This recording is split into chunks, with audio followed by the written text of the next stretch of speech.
forever. Chapter 3. The boy saw Col coming, rushing towards them in frenzy.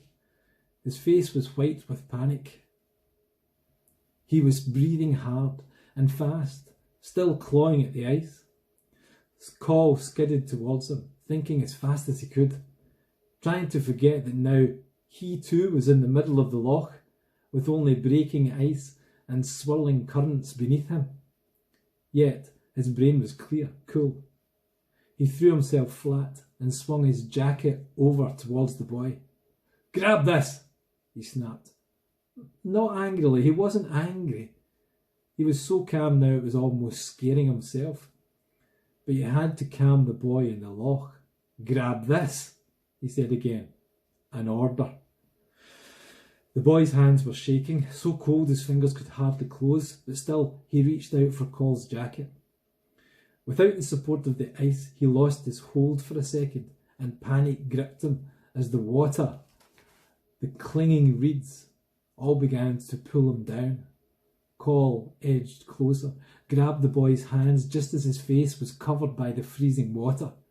He hauled him up and felt the ice below him crack. "No!" Col swung the jacket again, and this time, with Col's support, the boy's grip was firm. Col bellied his way back slowly. "I'm going to pull. You keep holding tight." He realised his teeth were chattering. The boy's only answer was his numb fingers closing tightly on the jacket.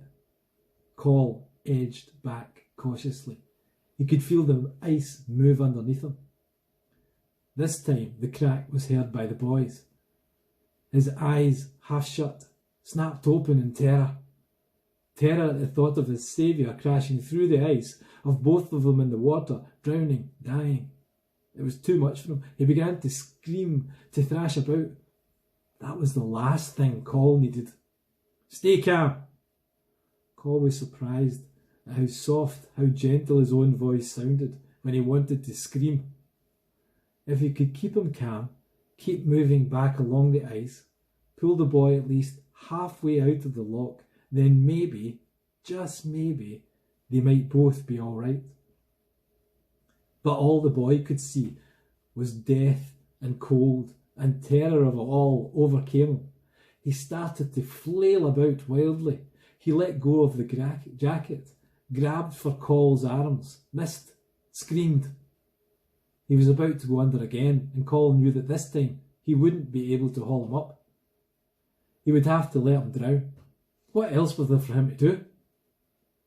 Yet, still he found himself moving forward, grabbing for the boy's arms, his hand, his hair. His almost numb fingers gripped at last the collar of the boy's blazer. He was squirming, splashing and screaming. But at last, Col had him. He pulled with all his strength. With one yank, he had him shoulder high out of the loch. He screeched and grabbed for Col's elbows. Now he was waist high. Col almost had him out of the icy water. One more pull, just one more. In that instant, the ice cracked again. This time, it didn't hold. Col felt his legs being dragged down into the freezing water that burned into his bones. Still, he didn't let the boy go.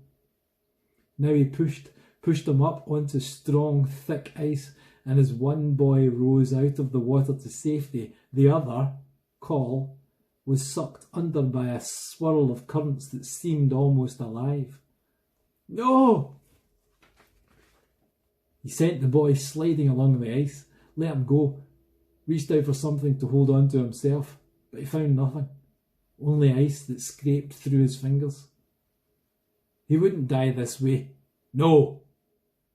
He clawed, grappled at the ice, but his fingers, too cold, too numb, found nothing to hold on to. The cold took the breath from him. He was going under. The boy struggled to his feet. He was crying, looking around for help. Too young, too scared to know what to do. "This is your fault," Col wanted to scream at him. "Yours!" and as the waters closed around his head, he could still see the boy shimmering above him, running towards him, still screaming. But Coll couldn't hear him now.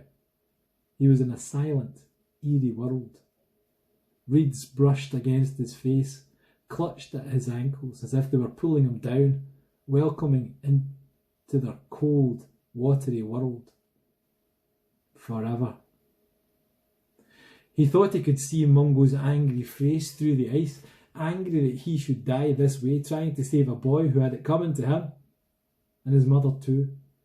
He was almost sure he could see her standing on the ice with the boy, crying uncontrollably.